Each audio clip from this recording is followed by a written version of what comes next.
Welcome to the channel. Today I will make for you a short retelling of the dramatic comedy A Good Woman, about a mysterious femme fatale who brings discord to a young married couple. I look forward to your likes and comments about the movie. At the beginning of the movie, we find ourselves in New York City in 1930. The voiceover informs us that there are two types of women: some bring happiness wherever they are, and others bring happiness whenever they appear. About herself, however, the heroine thinks she is a combination of both. In an elite establishment, she is judged by other women, saying that she has charmed and enticed almost all husbands already. Our heroine, Miss Stella Erlin, a woman of Balzac age who has not lost her success with men, learns from the waiter that her bill has already been paid by one of the ladies. The man also lists the other ladies and asks if his customer would like to go out the back door. However, the heroine replies with a smile that the lady always leaves the way she came in. It turns out that Miss Erlin is not so rich and has to pawn her own jewelry at a pawn shop. The woman needs this money to buy a ticket to Rome. The fact that at this time of year there will be a lot of rich men there for her to charm. The action moves to the small but incredibly beautiful town of Amalfi in Italy. A young girl named Meg goes to the store to choose gloves for herself. There she is noticed by Lord Darlington, a famous seducer, and decides to have a conversation with the pretty girl on the pretext of choosing gloves for her sister. Their conversation is interrupted by the appearance of the Countess and Meg's husband Robert. Having learned that the heroes are lodging in a hotel, the Lord helps the couple to find a free villa. In the evening, Darlington throws a party on his own yacht, where all the rich and cream of society gather. Over a game of cards, the Lord says that a man can be happy with any woman until he falls in love. His rivals praise this wisdom and say he knows a great deal about marriage, though he himself is unmarried. Noticing that Meg is bored alone, Darlington strikes up a conversation with her about her family and childhood. The girl says that she would like to become a friend of the Lord, if only he would give less embarrassing compliments. In the meantime, Miss Erlin finally makes it to Italy. In a jewelry store she notices Robert, who is anxiously selecting jewelry for his young wife.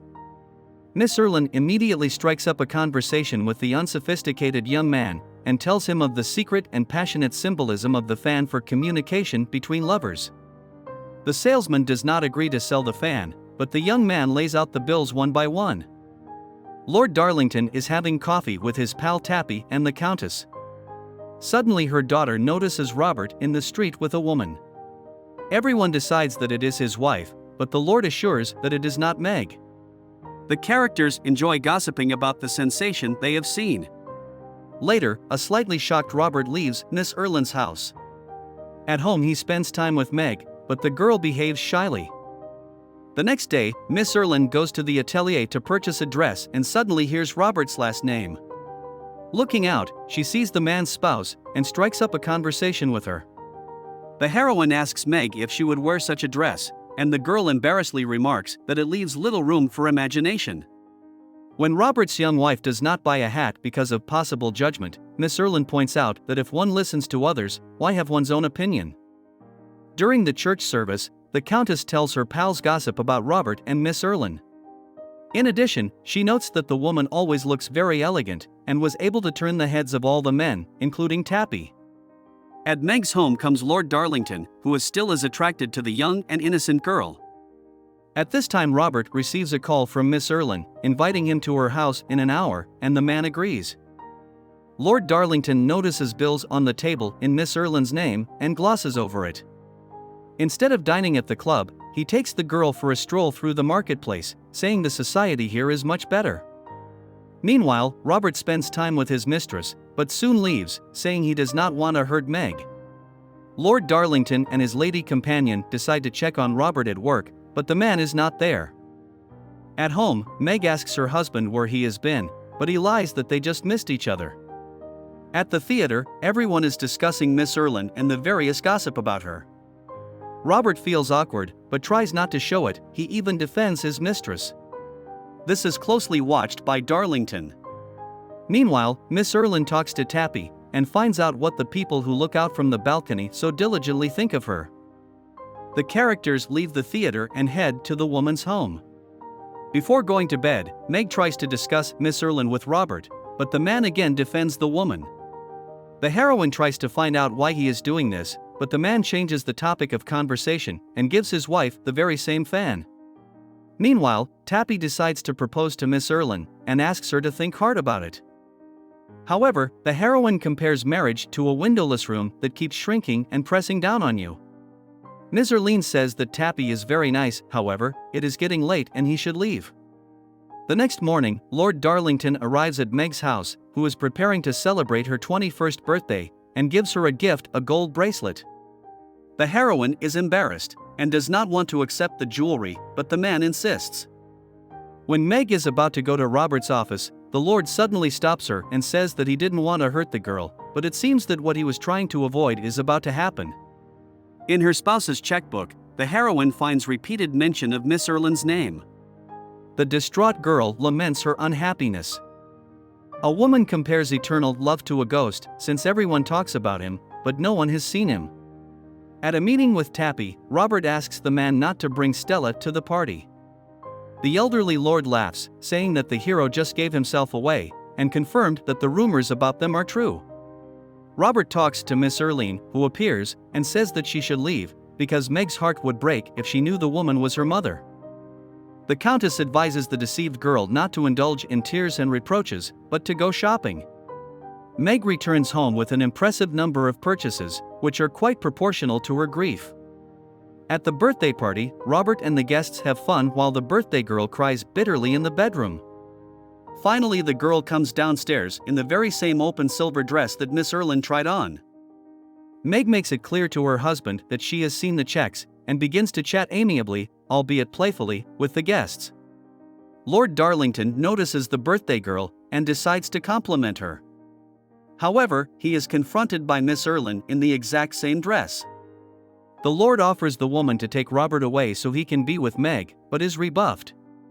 Learning that Tappy wants to propose to Miss Erlin, his friends try to dissuade him from this rash act. However, the man is adamant. He says that every saint has a past and every sinner has a future, and that they fit together perfectly. A frustrated Robert seeks out his wife and tries to talk to her. But Meg suddenly notices her rival in the same outfit. The upset girl talks to Lord Darlington, and the man unexpectedly kisses the heroine. However, Meg is shocked by this, and she runs away from home. Darlington catches up with the girl, and swears that he loved her at first sight, and would never have acted as Robert did. Suddenly the husband himself appears, but does not see Meg over the fence, and only asks the Lord if he has seen the girl. At this time Tappy proposes to Miss Erlin, and the woman does accept. The woman is then taken to his office by Robert, and offers her money to leave the place. Their conversation is noticed by Meg, who has run away from Darlington. The weeping girl drinks in her room while Miss Erlin searches for her without success. Upon entering the bedroom, the woman finds a note in which Meg says goodbye to her husband. The girl escapes to Darlington's yacht. Suddenly, Stella hears Robert's footsteps. She locks the door and listens to the half-false apologies of the spouse, who thinks that Meg is in the room. The celebration comes to an end and the guests begin to disperse. Tappy finally finds his fiancée, and the lady frightenedly asks the man to distract Robert, to take him to the club for the night, but not to let him go home. The Lord doesn't understand the point of the scheme, but agrees nonetheless. Meanwhile, a frustrated Meg is waiting on Darlington's yacht. Suddenly the girl sees Miss Erlin entering the cabin. The woman says that her husband loves Meg fervently, and gave her money as a family friend. Stella warns that by running away with a known libertine, the girl will fill her life with bitter regrets, and asks her to go home. Suddenly the heroines hear Darlington and his company approaching, and decide to hide. The men begin to condemn Tappy for his choices, but the man remains adamant. Unexpectedly, one of the characters finds Meg's forgotten fan, and Robert notices this. The upset husband becomes suspicious of Darlington and starts a fight. However, it is interrupted by the sudden appearance of Miss Erlin. At this point Meg secretly tries to get off the boat. A distressed Tappy looks at his bride and she removes her wedding ring with slight regret. The next morning Robert arrives home and finds his spouse in the bedroom. The girl says she did something stupid last night, and the couple embrace. Hearing that Tappy broke off the engagement because of Miss Erlin and the stolen fan, Meg tries to confess that she herself left the fan on the yacht. However, the man receives a call from his father, and on coming downstairs, he sees Stella looking lovingly at pictures of daughter. An angry Robert says he won't let the woman anywhere near his spouse. He can't believe that Ms. Erlin loves the daughter she abandoned 20 years ago. Suddenly Meg appears in the room and asks to be alone with Stella. She wants to tell Robert everything in order to save Ms. Erlin and Tappy's engagement. But the woman begs her not to, and promises to explain why she is willing to sacrifice herself for Meg. The girl swears she won't tell about the night on the yacht, and this touches Stella very much. Meg says that her mother would probably be ashamed of her and her act, but Miss Erlin says that's not true at all. When the girl reminds her of the explanation, Stella replies that she didn't mean to say anything. The woman doesn't want to ruin Mother's perfect image and disappoint Meg. Miss Erlin leaves, and in parting gives Robert the check he wrote to the woman to purchase her departure. On the airplane, Stella notices the fan and Tappy sitting next to it. The man says that Meg explained everything to him, and he is a complete fool for immediately thinking something bad. This fan the girl asked to give to Miss Erlin as a memento of her. The heroes reconcile and fly off into the sunset together to build a new and happy life. This is the end of the movie. Thank you all for watching this video to the end. Give this video a like. Write in the comments what you think about this movie, and see you in new videos.